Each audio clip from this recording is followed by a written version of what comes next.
Access ఉంటుంది. మీరేం మాట్లాడుతున్నారో అది వింటూ ఉంటుంది. మైక్ ఆల్మోస్ట్ అన్ని అప్లికేషన్స్కి మైక్ యాక్సెస్, ఎస్ఎంఎస్ యాక్సెస్.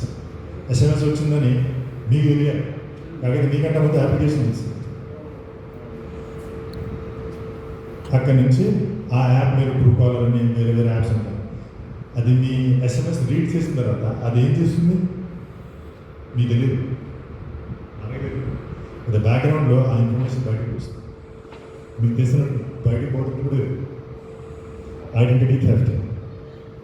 మీ ఆధార్ కార్డు కానీ డ్రైవింగ్ లైసెన్స్ దానివల్ల వచ్చే ప్రమాదం ఐడెంటిటీ. ఆధార్ కార్డు బ్రీచ్ అనేది ప్రపంచంలోనే పెద్ద పెద్ద బ్రీచెస్లో అవుతుంది. ఒక 10-15-20 కోట్ల ఆధార్ కార్డు డేటా అనేది చోరీ చేయబడింది. నా ఆధార్ కార్డు కూడా పెరుగుతుంది, మీది కూడా పెరుగుతుంది. అది ఎక్కడ యూజ్ చేయొచ్చు అంటే, ఒకవేళ నేను ఈ నంబర్స్ అన్ని గ్యాదర్ చేసి అక్కడి నుంచి ఇక్కడి నుంచి మీ ఫోన్ నెంబర్స్ గ్యాదర్ చేశాను, I know what you want. I can figure out మీ పేరు, మీరు ఎక్కడ ఉంటారు, మీ ఫోన్ నెంబరు. ఇంకొక వేరే యాప్స్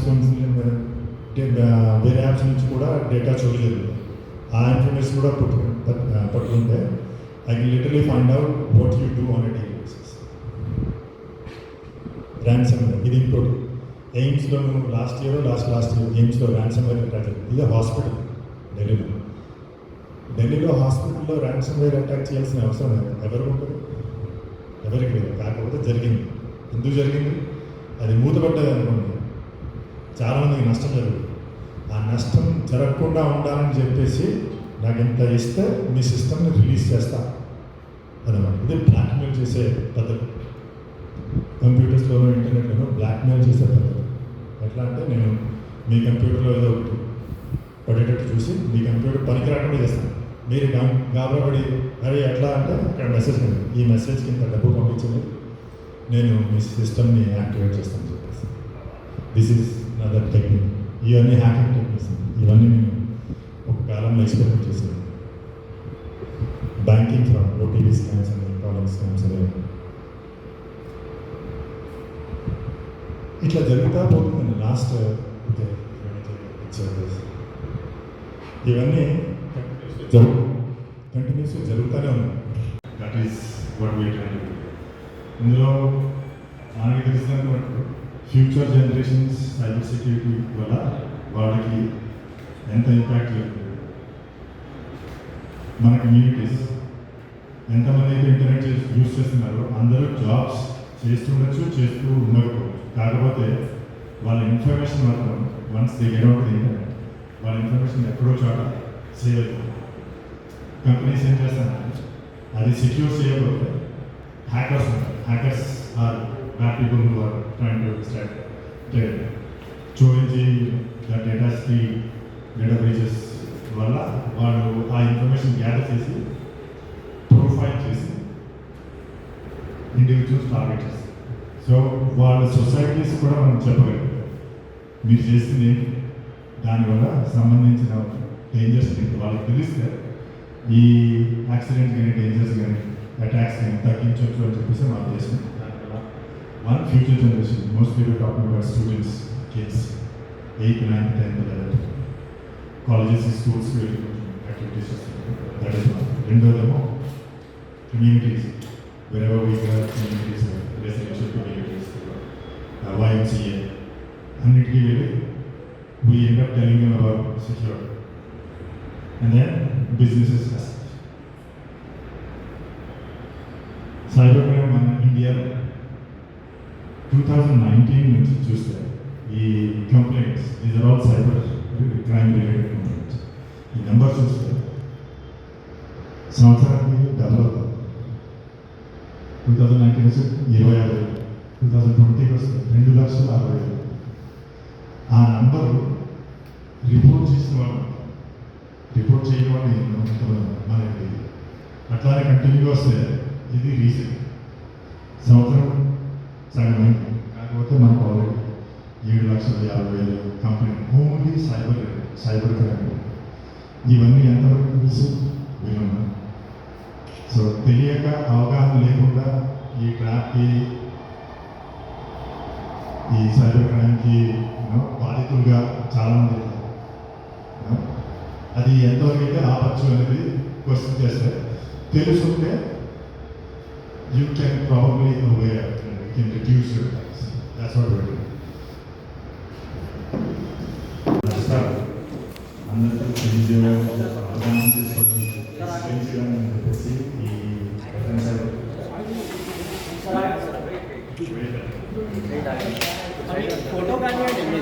జాగ్రత్తగా బ్రౌజింగ్ చేయడం, ఆ ప్రైవసీని ఉండదు.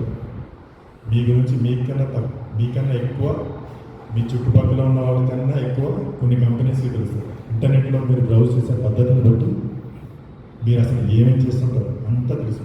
So that is your private knowledge. Privacy అనేది మీకు మాత్రమే సొంతం. మీ ప్రైవసీ ఎవరికి సొంతం కాకపోతే ఎస్పెషల్లీ ఇండియాలో ప్రైవసీకి సంబంధించిన లా ఉంది. కాకపోతే ఎంతమంది పాటిస్తున్నారు? మనం పాటిస్తలేదు, ఇండివిజువల్స్, కంపెనీస్ పాటిస్తారు. సో ఆ ప్రైవసీ మ్యాటర్స్ లీక్ అయినాయి.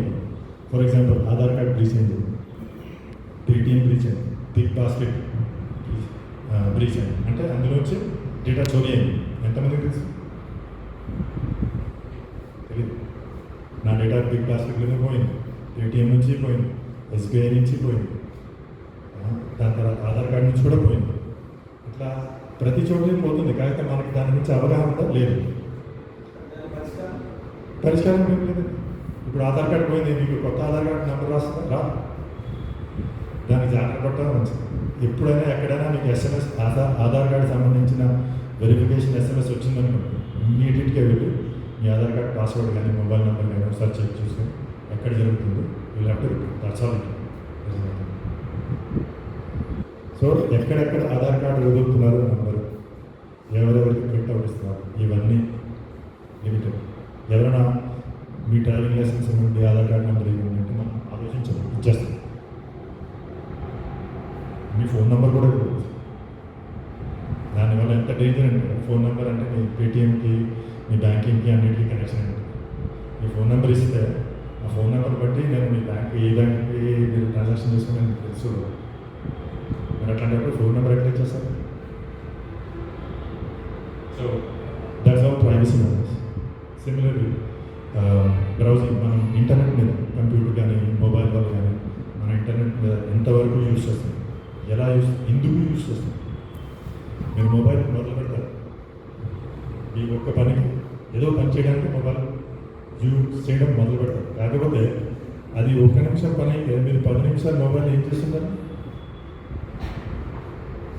ఈ డేటా అంతా గ్యాదర్ చేసి, మీ మొబైల్ యాప్స్ వల్ల గ్యాదర్ చేసి, మీకు ఆ డేటాకి సంబంధించిన ప్రొఫైల్ చేసి, మీకు ఇవంటే ఇంట్రెస్ట్ అని చెప్పేసి మీకు ఆ యాప్స్ కంటిన్యూస్గా అడ్వర్టైజ్మెంట్ ఇవ్వడం, ఇది చూడండి, అది చూడండి, YouTube video, WhatsApp video, Instagram video, ఇది చూడండి, అది చూడండి, కంటిన్యూస్గా. మీ పని 1 నిమిషమే, అది అయిపోయింది. కాకపోతే మీరు ఫోన్ పట్టుకుని మీకు 10 నిమిషాలు 15 నిమిషాలు అడుగుతుంటారు. అది ఎందువల్ల అంటే ఈ ఇన్ఫర్మేషన్ అంతా గ్యాదర్ చేసి మీకు ఫీడ్ చేస్తారు. మీరు చూడండి, 10 నిమిషాలు పోయింది, అరగంట పోయింది, ఎందుకు? సో దీనివల్ల కంటిన్యూస్గా మీ ప్రొఫైల్ అట్లానే జరుగుతుంది. ఈ మధ్యలో మీకు ఇంట్రెస్టెడ్ టాపిక్ కూడా వస్తుంది. అదేంటి ఫేస్బుక్ యాడ్ అనేది ఇదైతే బాగుంది అని చెప్పి క్లిక్ చేస్తాం. మనం కొంచెం ఆశపడతాం, ఫ్రీగా ఏదో డబ్బులు ఇస్తుంది, కొంచెం ఆశపడతాం. That is start. ఎక్స్ప్లెయిన్ చేసింది ఏంటంటే సైబర్ అవేర్నెస్, అవగాహన గురించి అందరికీ చెప్పడానికి ఈ ప్రోగ్రామ్ పనిచేస్తాను. నేను మా టీం స్టూడెంట్స్కి, ఎంప్లాయీస్కి, సొసైటీస్, కమ్యూనిటీస్కి సంబంధించిన సెక్యూరిటీ లెవెల్ అవగాహన గురించి మాత్రమే ఈ ప్రోగ్రామ్ ఇస్తాం. యాజ్ ఎ కంపెనీ మేము చేసిన cyber security assessments and protection course ఇవి చాలా వరకు బిజినెస్కి వర్తిస్తాయి. కాకపోతే మన ఇండియాలో ఉన్న పాపులేషన్ చాలామంది సైబర్ సెక్యూరిటీ గురించి తెలియదు, దానివల్ల వచ్చే నష్టం గురించి తెలియదు. సో ఈ ప్రోగ్రామ్ మేము ఏం చేస్తున్నాం, సొసైటీస్కి, యూనివర్సిటీస్కి, కాలేజెస్కి, స్టూడెంట్స్కి అందరికీ సెక్యూరిటీ అంటే ఏంటి, సెక్యూరిటీ వల్ల ప్రైవసీ వల్ల వచ్చే నష్టాలు ఏంటి, ఎంతవరకు మనం జాగ్రత్తగా ఉండాలి, గవర్నమెంట్ ఎంతవరకు చేయొచ్చు, ఎంతవరకు మనం రెస్పాన్సిబుల్. చేసే ప్రోగ్రామ్నే